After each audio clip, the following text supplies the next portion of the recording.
So last night, the Red Wings, or I guess 2 nights ago, if you're watching this today, which is tomorrow, because we're recording it today, but when you're watching it today is Thursday. Anyway, the timeline doesn't matter. Either way, the Red Wings have now lost 11 straight. In that losing streak, 4 coaches outside of the Red Wings organization have been fired.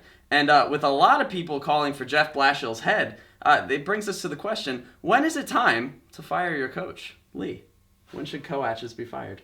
We should note this is a unique time period in the NHL's history, which has probably caused multiple coaches to be fired due to unprecedented circumstances. Not win-loss performance related. Coaching performance related, but not win-loss. At least 2 coaches have been fired because of non-hockey related things. Well, hockey related, coaching related things. Coaching related. No, just non-hockey. They're not hockey related. Not results related. Sure. Right? Not hockey related. I mean, they're hockey related. No, they did things that are not becoming of hockey, and that's why they're not in the game anymore. Oh. That was a good way of explaining. Actually, fair enough. You know, I rescind non-hockey related. Your invitation. Yeah. Who is this? True Blood? When you're gonna fire a coach, you got to look at a lot of things. First and foremost is the team responding to the coach? Is that working? That's something I would look at. Number one. How do you qualify responding? Meaning, is the coach getting his message through to the team? Are they listening? Sure. Are they responding? Okay. Listening and responding. You know, are they responding to his coaching style and performing and winning? Period. Right? Sure. Okay. Because sometimes they don't like the style. They don't have to like them to win. We've discussed this before. That's the first thing. If a coach has lost his locker room, it's definitely time to move on to another coach. The next thing I look at is just performance. Is the coach working really hard and he's doing really good and the team loves him, but they're not winning? After a certain amount of time, you got to win. It's a results-driven business. If you're not winning, you're going to have to move on to another team. Good news is, in that scenario, probably going to get another job. Well, how long do you stick by a coach when they're losing? Maybe that's the better question. It depends on a team-by-team basis, in my opinion. But you know, if you're not winning, you have to make a change. Sometimes it's a trade. Sometimes it's a coach. Something's got to change. Fair enough. Here's a thought for you. There's a reason why college coaches stay with teams seemingly endlessly most of the time, and that pro coaches tend to move on average about every 3 to 5 years.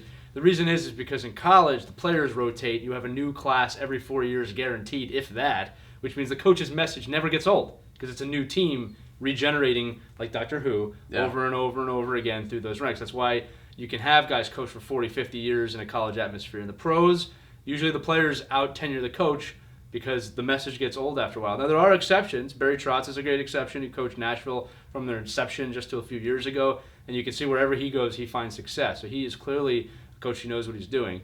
Then there's other coaches that tend to bounce around, and it depends on the team, too. It depends on the role. I mean, if you're going to land on the 30th, 31st, 32nd place team, it's a tough road. You're going to need more than 1 year typically to turn that type of an organization around. But it's kind of a point-by-point basis. So, that I have in my pocket. Comment below on when you think it's time to move on from a coach. And if you think the Red Wings should fire Jeff Blashill. I'm going to say this as unbiased as possible as a Flyers fan. Probably. Because they haven't been winning pretty much the entire time he's been there. The Red Wings suffer from a lost identity after their owner died. We had the same thing in Philadelphia. God bless the Ilitch family and Little Caesars Pizza. But that's their business. But, look, that's what happens sometimes. They kind of lost their identity. They'll have to find it again. The mighty have fallen. They will return. That's what drafting does. And they'll be back. They're still one of the most proudest organizations, the original 6 in the NHL.